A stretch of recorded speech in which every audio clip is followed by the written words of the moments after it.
And we're live. Good afternoon, everybody. And how are you doing? It's Wednesday and it's 4:15, and you're very welcome along to the How to Stay Sane in a Pandemic webcast. Once again, we were on a break for actually, I think it was 2 weeks between Patrick's Day, and I had a dental appointment that was I couldn't change.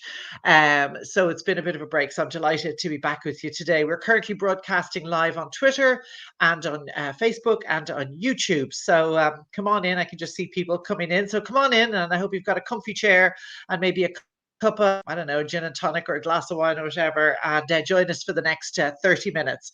I want to welcome also everybody who will watch this back afterwards, because I know a lot of my viewers watch this back, in the hours and days afterwards. So you're all very welcome as well. And thank you for joining us. And I especially want to welcome this time, for the first time, listeners to the program on Dublin South FM, because I'm delighted that each episode of How to Stay Sane will now be broadcast on the station every Saturday afternoon at 3:30. So if you're listening to this on Saturday, you are also very, very welcome. I'm delighted to be back on Dublin South FM.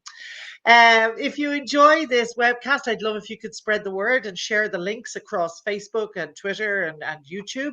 And also, all of my previous episodes, and indeed this episode, will be up on my website, which is barbarascully.com. This one will go up tomorrow, but all the others are there. So if you want to look back on any of the others, that's where you will find them. So today, I am delighted to welcome my friend and a woman I admire very much, who you can see here beside me, Dil Wickremsinghe. Dil is a mental health professional. She is an activist. She is a journalist, and she is a mother. Dil, thank you. I know you're very busy, so I really appreciate you taking the time out to join us today. It's lovely to see you.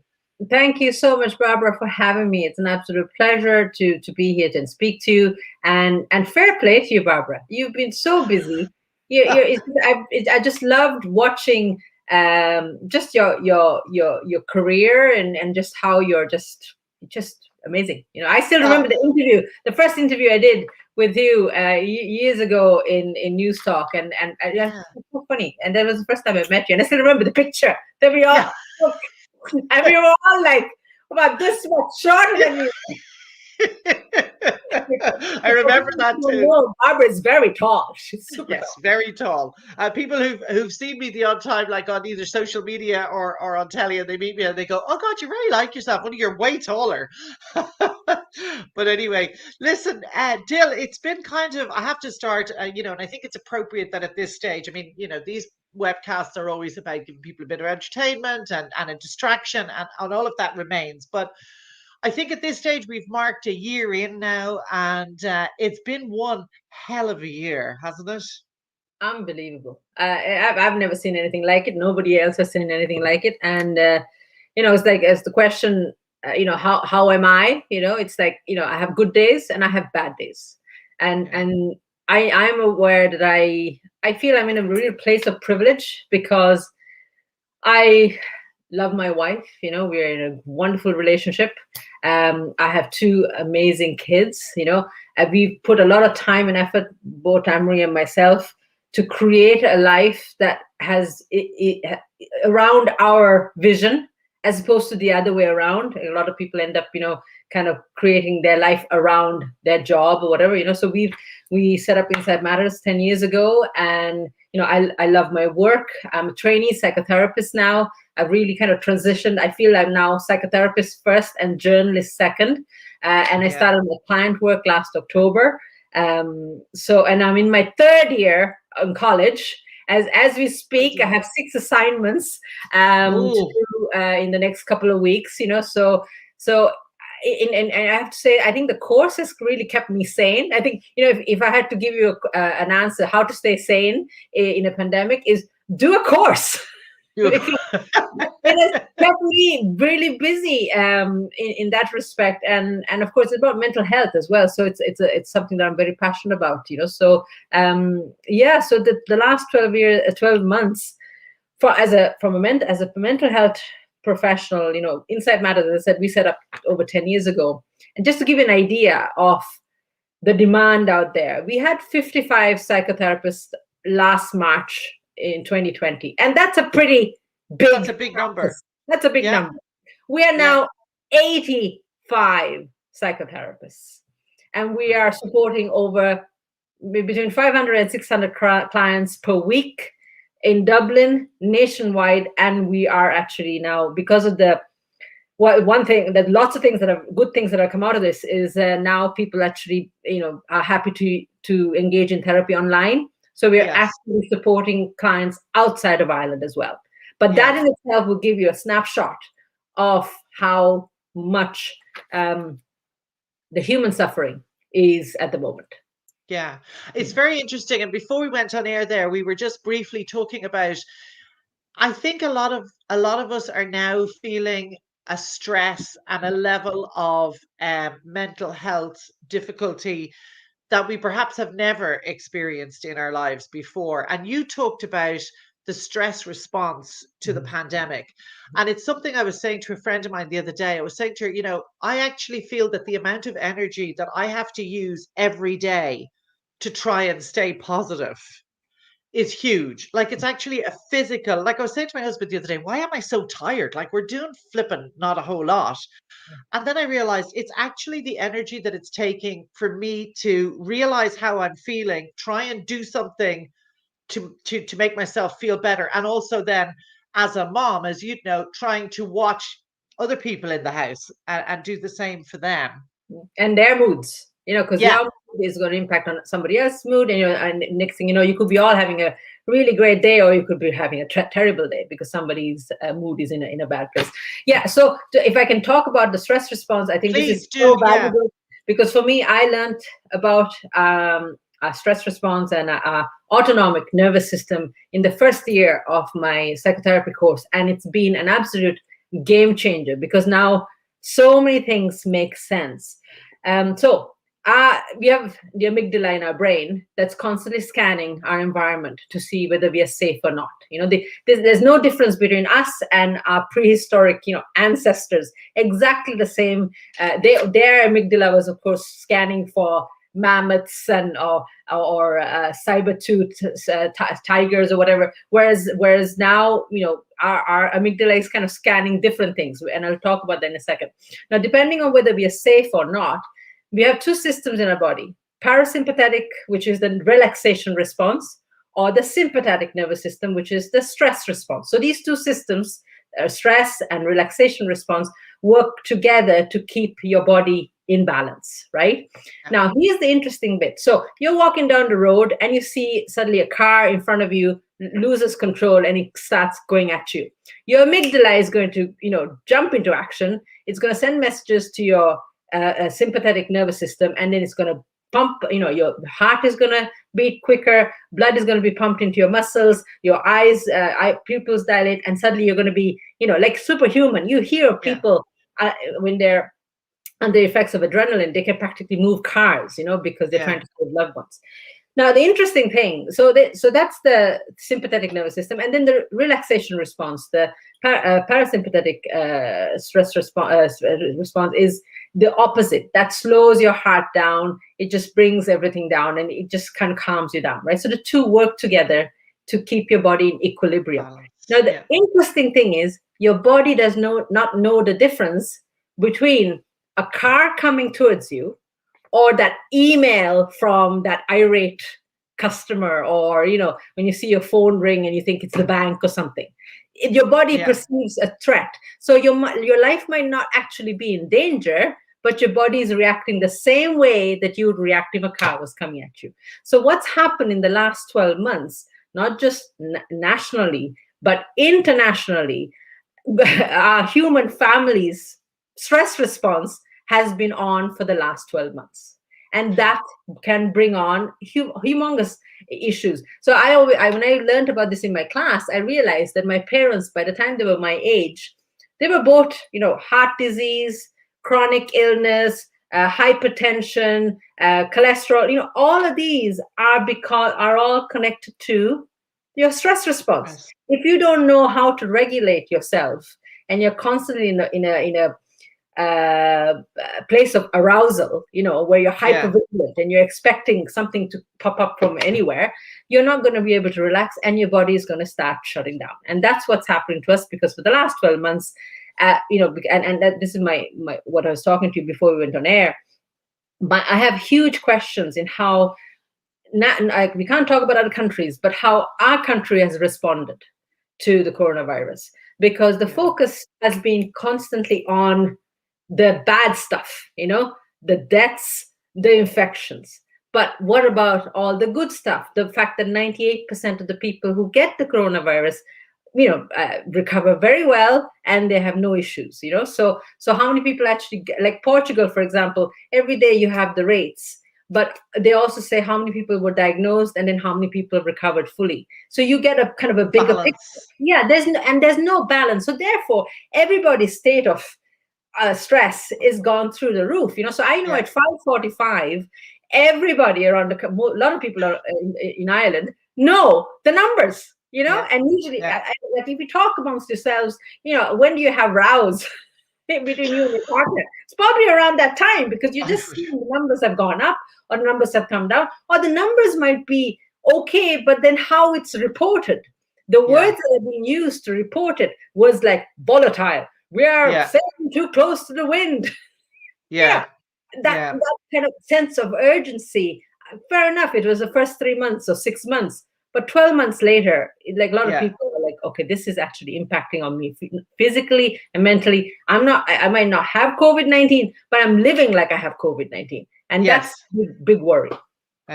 Yeah, that's very interesting, because one of the things that I've wondered about as well is that we have been a year now. I mean, I know we had a little bit of respite during the summer, but life didn't go back to normal. Just a few more things were open.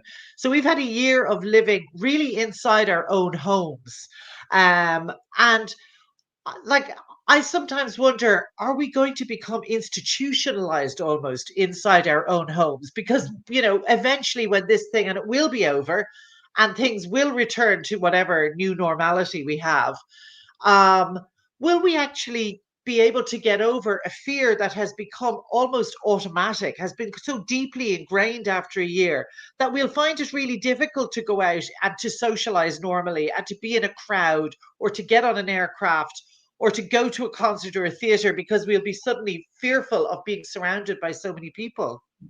I generally don't think so, Barbara, because I believe as humans, we are wired for connection. That's why we are all suffering. We're, of course, the news reports are not helping, but the very fact that we are not able to meet our friends, go out for a meal, socialize, and even like simple things like dropping your kids to school, you're kind of nervous. Can I stand around and talk to another mom, or am I allowed to? So all this stuff, once we get the all clear, and we feel we are on the other side completely of this, we will, maybe initially there might be a little bit of anxiety, I think there was, I remember in August, September, there was a little bit of that, because there was some people were going back to work for face to face, and everybody was feeling a bit anxious about doing it. But then once you get over the first day, you're like, God, this is such a breath of fresh air, because as human beings, we are not meant to be living the way we are living at the moment. Yeah, that's very interesting and also very hopeful. You mentioned there earlier about the fact that you have two lovely children, and I think there's a general feeling that children, of all ages, not just the small children, the ones in primary school, the ones in secondary school, and to a certain extent even young adults who are in college, have been kind of sacrificed and kind of forgotten about during all of this. Now, obviously, I am convinced there is a connection between that and the fact that there are very few women involved in the decision making, in the dealing with this whole thing. Exactly. I mean, there is no women, which is hard to believe, on the COVID committee within government, not one woman. Do you think children are having a particularly hard time during this? Absolutely. And like I don't think the schools should have ever been closed. Okay. That's how I feel as a not just as a parent, but it's like I really feel that there were the reaction for this. I said, like a lot of countries didn't close schools, but Ireland did. And then closing them in January, I think, was a huge mistake. It's a huge mistake, because I feel it just like it gave a lot of structure to the families. Like many parents, we felt look, if the schools are open, we are okay. Because I think obviously you're anxious as a parent. You're trying to kind of contain that and not let it spill out onto your children. But of course, you're only human, and that's going to happen. But at least they got to get to see their buddies. Yeah, Now, yeah. there's one thing. Like, I'm a huge fan of homeschooling. The only reason we decided against homeschooling was because we found this wonderful school, this Dublin Steiner, and if anything happened to that school, we'll probably end up homeschooling. So it wasn't a choice, No, like if you decide to homeschool kids, brilliant, good for you. You have our full support. But most families were not given that choice. They were like, "That's it, school's closing. We don't know when it's opening again." And I think it's incredibly unfair because. It's again the big picture. There was other ways to respond to this by taking care of the vulnerable people. But I genuinely felt as parents and families we should have been given a choice, because some families, because of their particular circumstances, maybe would have felt it wasn't right for them to send their children. But for our family, we felt no, we're okay. We're not scared of. Going back to the stress response, I'm not scared of COVID-19, and you're not vulnerable physically. Yeah, and I'm not vulnerable, and I can't. Like, yes, super. Any family with small children, our immune system is like science, So that's why I think it should have been left as a choice, And of course, some teachers would have been comfortable going to work, and some wouldn't have been. So that should have been taken into consideration as well. Yeah. Do you think, Dil, it's important that we, anybody who hasn't had experience of mental health intervention, has never gone for counseling for anything, or has never really has been lucky enough to never have really thought about their mental health? Is it important, especially at the moment? I think it's important generally, but is it important, especially at the moment, that we learn to take our emotional temperature on a regular basis? Because again, talking about that stress response, that like we're all trying to just get through every day and chugging along. But is it important to stop every so often and go, hang on, how am I feeling inside? It's about being self-aware. So now, after nearly coming up to 4 years being in therapy, because that's part of the training, I'm so self-aware that I know that even as I'm talking to you, even though you're my friend and we are live on air, I know my stress response is activated. So yes. At least being aware of that, then I know I need to go and look after myself after this. Calm down, drink some tea, whatever. But a lot of people don't have that awareness. And everything starts from here, because remember, if you're under threat, you're going to perceive everybody around you as someone who's going to attack you. Now, and that might not necessarily be the case. Your partner might say, "Would you mind doing that?" And suddenly be like, "What do you mean? What?" It's like, because you're perceiving it as you feel you're under attack, and irrespective of whether that person is your loved one or someone on the street. I saw it myself in the supermarket. When you're shopping, I could see people really being snappy and grumpy with each other. And that's all part of it. So being self-aware doesn't just mean about knowing about your feelings, but also being aware of what's happening in your body. And I think you can read, you can do a lot of self-reflection, but as a psychotherapist, as a trainee psychotherapist, I know that the value of therapy helps you get in touch with yourself, because all our life we have been conditioned into thinking about others, thinking, especially women, we are caregivers, think about your parents, think about your children, think about your neighbors, think about that person down the road that you never met before, but here I need to think about them, have they got their shopping? Should I buy them the stuff? So when you do that, you kind of disconnect from yourself. So therapy is a great place where you can go to on a weekly basis, where through your relationship with your therapist, you can learn to connect with yourself. And you can't pour from an empty cup. That is so true, especially in these days. How the women have shouldered the burden of caring for the home and their children disproportionately over the last 12 months, right? So how can you constantly keep giving, whether it's like, making the dinner, whether it's, coming up with activities for the children, or whether it's, paying the ESB bill or whatever. How can you do that if you don't look after yourself? And by looking after yourself means becoming self-aware, and then listening to yourself. Exactly, you said, take your daily temperature. Where am I today? What do I need to do to look after myself so I can then be in a position to look after the people around me? Yeah, it's like the old metaphor of being on the aircraft where you're told to put on your own oxygen mask first before you look after your kids, I because was a otherwise flight you'll be. attendant for 5 years, Barbara. I made that You, announcement oh, at you least did? Yes, I forgot. 5 times Yes, a day to make the announcement. It's like, that's not going to happen. If you're a parent, of course you're going to put the oxygen mask on your child. But then you're going to pass out. And then what use are yeah, you going to do for your child? So you have a responsibility to yourself to look after yourself, but you also have a responsibility to the people who depend on you. So look yes. after yourself, whether it's in whatever shape that is, but please do it. Yeah, yeah. Dil, just if people are watching this and feel that they could benefit from a chat with a psychotherapist, I mean, you said you're offering obviously at the moment services online. Um, And face to face, we never closed.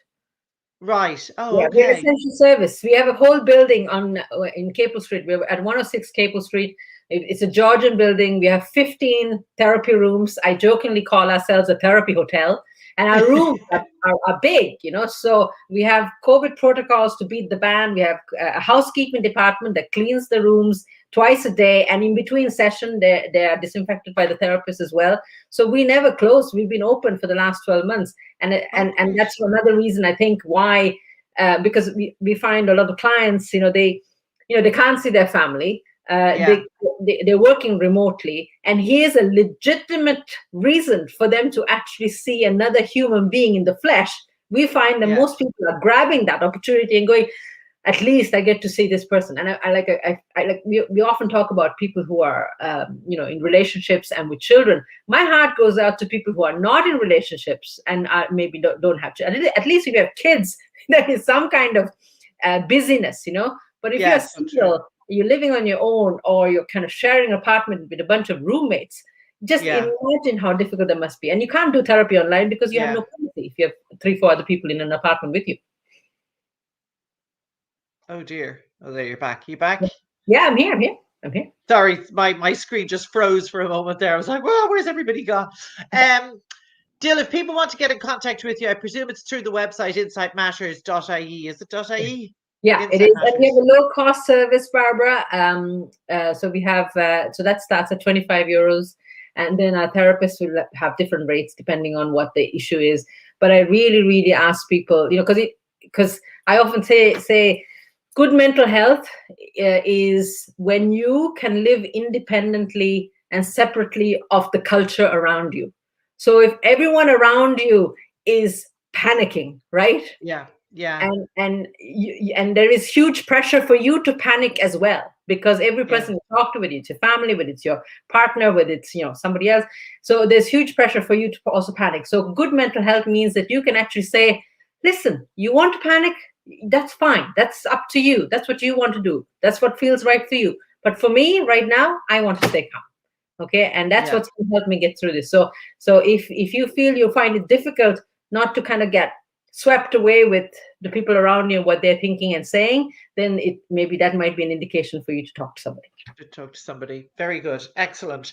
Are you a reader, Dil? Do you find are books helping you at the moment, or are you too busy studying with all these projects that you have to do? I'm reading Freud. I'm reading existentialism. I'm reading psychopathology. I'm reading. I'm reading a lot of big textbooks at the Big moment. one. Yeah, really, really big. Yeah. Uh, okay, well then indulge me for a moment because I want to give my book choice for kind of this month really, which I mentioned on social media I think last week or so. This is the Dublin City Library's one city one book choice for this year, and it's Leonard and Hungry Paul, a book by Ronan Hession, an Irish writer. One of the most beautiful, you'd actually love it, Dil. One of the most beautiful books I have read in a long time. Beautifully written. It's a lovely, gentle story about two very unusual guys. Nothing much happens in it, but it is just like sinking into just a gorgeous story. And I would highly recommend it. And as far as I know, the Dublin City Libraries have got in loads of extra copies of it, which you can get through their Borrow Box scheme. So if anybody really wants to be taken out of themselves, Leonard and Hungry Paul by Ronan Hession, I definitely highly recommend it. Sounds Um, bad. I'm going to put it to my list because I have literally one more week left before all the assignments are due. And then up until September, I don't want to read a single therapy related book, Textbook. because that's my next year is my last year. I've got a thesis to write. So I'm going to Oh, take the wow. summer off, and I'm going to read all the novels and, fluffy books out there because I need a I bit of. think I think you'll really enjoy that one. I think that would be a great way to turn yourself off from what you've been immersed in, and just relax into a really nice story. So listen, how do you relax still? I mean, with your work and your studies and your family, in the evening, how do you like do you relax? Do you watch Netflix? Do you watch movies? I love movies. I I'm watching the morning show again. It's the second time I'm watching it. I've It's so never funny. seen that. Yeah. Oh my gosh, you have to watch it. Jennifer Aniston and Reese Witherspoon, and it's all about the hashtag Me Too. Obviously, something that I'm very passionate about. With my history with Yeah. prior radio station and all that kind of stuff. But I find watching it is amazing, but at the same time, it's such a reminder for me because sometimes I think, God, I wish it's been 3 years since I've been working in media, and I do miss it. I think, God, it was a great buzz to go into the station, and when that red light came on for 2 hours on a Saturday evening, I could talk about social justice and mental health, and it was brilliant. But then watching the morning show reminded me of all the politics and all Yeah. the ruthlessness. Because I Yeah. remember somebody saying to me when I kind of left media and News Talk, they were like, "We always thought you were too nice to work in Irish media," and I was like, "Yeah, okay, that makes sense." Yeah. Yeah. Because I think after I kind of tried to work in kind of find another platform, I kind of said, do I really want to do this? Is this really the best thing for my mental health after 10 years? And something in me said, no, actually go to college, train as a psychotherapist, and who knows what will happen next year after I finish my course. But I know if I go back, it'll be very much on my terms, but fully knowing that the industry can have its disadvantages. In one way, it can, like for me, the reason why I got into media is because it has the power to change the world in a good way, Yeah. but it also Yeah. has the power to change the world in a bad way as well. Yeah, true. And gosh, yeah, we've seen how that works, particularly in America. Would you ever consider, because actually your program was a great program, in that you were reflecting a lot of the diversity in Ireland, and a lot of giving a space to voices that we don't often otherwise hear on mainstream media. Would you ever consider, when you're done all your study and all, doing a podcast, where you I could did have a podcast. Yeah, I did a podcast as at the practically the week after I left Newstalk. I started a podcast, and I did it for 52 weeks because wow.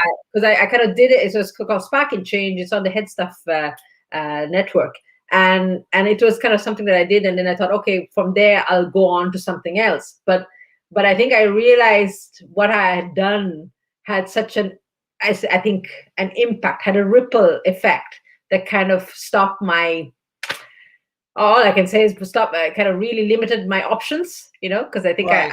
I upset the wrong people, which in a way I feel very proud of, when I say that. It's like I really, like, because I knew at some point my career would come to an end with that station. And usually it was because maybe for cost cutting measures, they would just cancel a show. But the way I Yeah. kind of exited was like, hey, I certainly exited with in flames, which I think was brilliant. So yeah, no, You took a stand, which was very brave, stand, and yeah, not many people would have done it. It was an extremely, but you've always been somebody who doesn't just talk the talk; you walk the walk as well. And in that particular case, it meant walking but it's away. sad to say that I feel 3 years later in Irish media, I still don't see diversity. And when I talk about diversity, Barbara, I don't really talk about diversity about people who look like, me, of color or sexuality. I mean diverse opinions and diverse Yeah. voices. Like, like at the moment with everything that's happening, I don't feel we are getting the full picture, because No. there's people who are, because like, give you an example. During the marriage referendum, I interviewed the heads of the Iona Institute. I Yeah. was pregnant at the time. I was heavily pregnant at the time. My son was born 5 days before the marriage referendum, and I still made space on my show to talk to people from their own institute, because I felt as a journalist, my job is to report on all the stories, not just some of the stories that are conveniently, fitting in with my values. Agenda. Yeah, with my agenda. That's not the way the world works. The world is full of everything and everyone, And I remember the person I interviewed, they said that actually that was the most unbiased interview they had experienced, which I thought was like I wish I could get a reference from that individual, because they were. And Dil, what do you say? Because I totally agree with you, and I think the way that conversations have become so polarized, Where's that you're nuance? either right or you're wrong, you're either right or you're left, you're either black or you're white. There's nothing in the middle. Yeah. Is really Even dangerous. Even the protests, I need to say this, even the anti-lockdown and anti-mask protests that have been happening in Ireland, what has upset me is that whenever a report of those are on the news, the comment section is closed, but also no one has actually gone and said, hey, okay, so you believe this, can you tell me something, can you tell, they didn't quite, I don't feel they are interviewing, because there's measured, articulate people on all sides, but I don't feel it's like they're picking the person with the rocket, Yeah. Because that's I totally agree. Yeah. And then there's the demonizing as well of somebody who has a different opinion to you. And nothing ever changes unless we address the middle ground. Nothing ever moves forward. Everybody just stays in their corners. And nuance is something that is not, as exactly said, it's a polarized. But what do you say then to people who would say to you, if you were still, with a broadcast platform, would say to you, well, you are platforming somebody, who's like somebody from the Iona Institute should not be given a platform. You shouldn't be doing that. No, I feel we are part of a human family. We have, the media is supposed to be open to all, and it's just, and even the way it was done in Global Village, we never had screaming matches, because usually recipes, you have somebody on the yes side and somebody on the no side, and then it's like ding ding ding, okay, off you go, kill each other, and then I felt as someone listening, that's like really angry radio that and you feel agitated afterwards. How's that person's stress response after hearing someone debating that? What we did in Global Village was we had someone from the yes side, talk for 20 minutes. And then the next segment was with the person with the opposing views. And then we got to really hear why this person felt this way. Because ultimately, we're all human beings and we're all feeling fear. So if you have whatever polarized view, you feel that you're under threat because there's these other people who feel strongly about this thing, this other view, and they're going to change the world. And everybody fears change, right? Yeah. Because human beings, we fear change. But we're not able to. If you had the opportunity, like I always think about, in the old times when in tribes used to go to war, they would look into each other's eyes. They would send two men to meet in the middle ground, and they would stare into each other's eyes. And the thing is, I think there's research in this, that if you stare into someone's eyes long enough, you kind of connect with them. You connect with them. You're not like you fall in love with them, but you really see the humanity in them. And then you're like, you know what? I don't want to fight. So probably you just realize, maybe there's other ways of figuring this out. But I don't think that's happening, because they set people against each other, thinking that this is going to make good media, but I don't think anyone enjoys that. No, and it doesn't change anybody's mind, or it doesn't make anybody think in a different way. It just pushes everybody back into the corners. Dil, we miss you on radio. Whatever about the great work you're doing in Insight Matters, we miss your voice on the radio. Listen, we've gone over time, as I knew we would. But you have been so generous with your time today and so kind. And I know that through your work in Insight Matters, you've helped a lot of people. And actually, I had somebody in particular contact me during the week and said that you had offered your, I don't know how to term this, your budget friendly, or your very low cost, your very low cost counseling to people, and that it was really, really helpful. So we don't get any funding. Very quickly, I want to say we're not a charity. We don't have any funding. We took the path of being a social enterprise that is sustainable. We pay our own way, because there's a way of doing that, because we felt getting funding, one day you have it, next day you don't, and you're kind of there with the cap in hand. For us, we were like, no, we figured out a way of making, the people who can afford it, they pay, and the people who can't afford it, we give them a lower rate. Therefore, everybody's happy, and I can sleep at night. And you also retain your independence. You know, Exactly. you're not under the thumb to anybody, which is really important. Dil, I've loved talking to you. It's so lovely to see you again, and continued success. Love to Anne Marie and to your beautiful children, and keep doing what you're doing. You're brilliant. We're so lucky to have you. So thank you so much. Thanks, Barbara. So thank Love to you. So talk. that's it. That's it for this week. I'll be back again next Wednesday with another guest for you to meet and to have a chat with. And I hope you'll join us then. Thank you for joining us today. Thank you, Jill.